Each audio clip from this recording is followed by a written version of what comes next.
Hi friends, matter என்னன்னா ரீசெண்டா 2 படம் பார்த்தேன். ஒன்னு தெலுங்கு படம், இன்னொன்னு மலையாள படம். சர்ப்ரைசிங்லி எனக்கு தெலுங்கு படம் பிடிச்சிருந்தது. பட் ஆனா இந்த மலையாள படம் எனக்கு அவ்வளவா பிடிக்கல. அது என்ன மூவினா கிஷ்கிந்தா காண்டம் 2024ல ரிலீஸ் ஆன ஒரு மூவி. இது ஒரு த்ரில்லர் படம் நினைச்சிட்டு தான் பார்க்க ஆரம்பிச்சேன். பட் ஆனா பெருசா த்ரில்லிங் எலமெண்டே இல்ல. இது ஒரு மிஸ்ட்ரி டிராமா.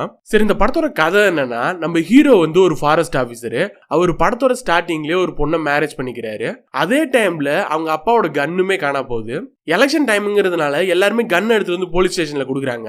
பட் ஆனா ஹீரோட அப்பா கொண்டு வந்து கொடுக்கலன்னு சொல்லிட்டு ஹீரோக்கு ஃபோன் பண்ணி கேக்குறாங்க போலீஸ் ஸ்டேஷன்ல இருந்து. அப்பதான் போலீஸ்க்கும் தெரிய வருது இந்த மாதிரி கன் காணா போயிடுச்சுன்னு சொல்லிட்டு. இதுக்கப்புறம் அந்த கன் கண்டுபிடிச்சாங்களா என்னங்கறத இந்த படத்தோட கதை.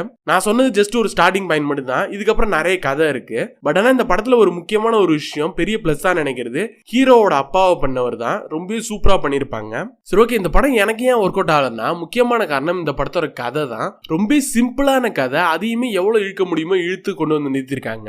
ஃபர்ஸ்டே ஹீரோ ஒரு பொண்ணை மேரேஜ் பண்றாங்கன்னு சொன்னல, அப்ப நம்ம ஆளுமொழி தான். அவங்க வந்து நம்மளோட சைட்ல இருந்து தான் பாப்பாங்க. எல்லாத்தையுமே நம்ம திரையில என்னென்ன பார்த்துட்டு இருக்கோமோ அதெல்லாமே தான் அவங்களுமே பார்ப்பாங்க. நம்ம கேட்கிற கொஸ்டின்ல அவங்களுமே கேட்பாங்க.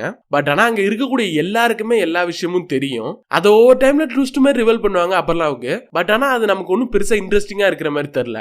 இது என்னடா ஒரு சாதாரண விஷயம், இதை போய் ஒரு ட்விஸ்ட் மாதிரி ரிவீல் பண்றீங்களே அப்படிங்கிற மாதிரி தான் தோணுச்சு. பட் ஆனா கிளைமேக்ஸ் ட்விஸ்ட் அன்எக்ஸ்பெக்டட் தான். பட் ஆனா அதுல ஒண்ணுமே நமக்கு எமோஷனே இல்லாத மாதிரி ஒரு ஃபீல் எனக்கு. மொத்தத்துல இந்த படத்தை நான் ஒரு கிரைம் த்ரில்லரா பார்க்காம மிஸ்ட்ரி டிராமாங்கிற ஒரு மைண்ட் செட்டோட பார்த்திருந்தா இன்னுமே மேபி இன்ட்ரெஸ்டிங்கா இருந்திருக்குமோ என்னமோ தெரியல. சரி, ஓகே ஃப்ரெண்ட்ஸ், உங்களுக்கு எப்படி இருந்தது இந்த படம் சொல்லிட்டு கமெண்ட்ல சொல்லுங்க. தேங்க்யூ.